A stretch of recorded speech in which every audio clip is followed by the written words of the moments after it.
Δεν χρειάζεται να ξεχάσεις για να προχωρήσεις. Το τραύμα δεν μένει ζωντανό επειδή θυμάσαι, μένει ζωντανό επειδή το σώμα σου πιστεύει ότι συμβαίνει ακόμα. Μεγαλώσαμε με την ιδέα ότι για να προχωρήσεις πρέπει να ξεχάσεις. Ότι αν κάτι συνεχίζει να σε πονά σημαίνει πως δεν το έχεις ξεπεράσει πραγματικά. Όμως ο ανθρώπινος εγκέφαλος δεν λειτουργεί σαν υπολογιστής που πατάς διαγραφή και όλα εξαφανίζονται. Οι μνήμες δεν σβήνουν έτσι. Κάθε φορά που θυμάσαι μια έντονη εμπειρία, ο εγκέφαλος δεν ανοίγει απλώς ένα αποθηκευμένο αρχείο. Τη φέρνει ξανά στο παρόν για λίγα δευτερόλεπτα και εκείνη τη στιγμή η μνήμη γίνεται προσωρινά ρευστή. Αυτό στην ευρωεπιστήμη ονομάζεται επανασύνδεση μνήμης και εκεί ακριβώς μπορεί να συμβεί η αλλαγή. Δεν αλλάζει το γεγονός, αλλάζει το νόημα και το συναίσθημα που έχει δεθεί πάνω του. Γι' αυτό δύο άνθρωποι μπορεί να θυμούνται την ίδια εμπειρία και να τη βιώνουν τελείως διαφορετικά.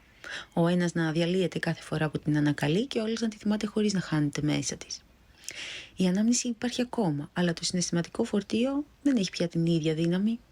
Στην αρχή, όταν έρχεται η μνήμη, το σώμα αντιδρά, σαν να συμβαίνουν όλα ξανά.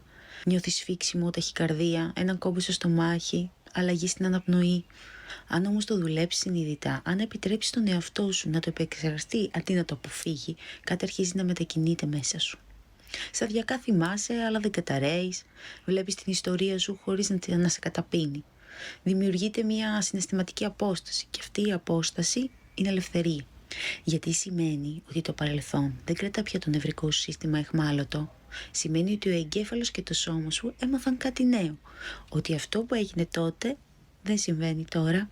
Η θεραπεία δεν είναι να σβήσεις την ιστορία σου. Είναι να μπορείς να τη θυμάσαι χωρίς να πονάς με τον ίδιο τρόπο. Να αλλάξει το συναίσθημα που έχει καρφιτσωθεί πάνω στη μνήμη. Και όταν αλλάζει αυτό, αλλάζουν όλα. Πίστεψέ με.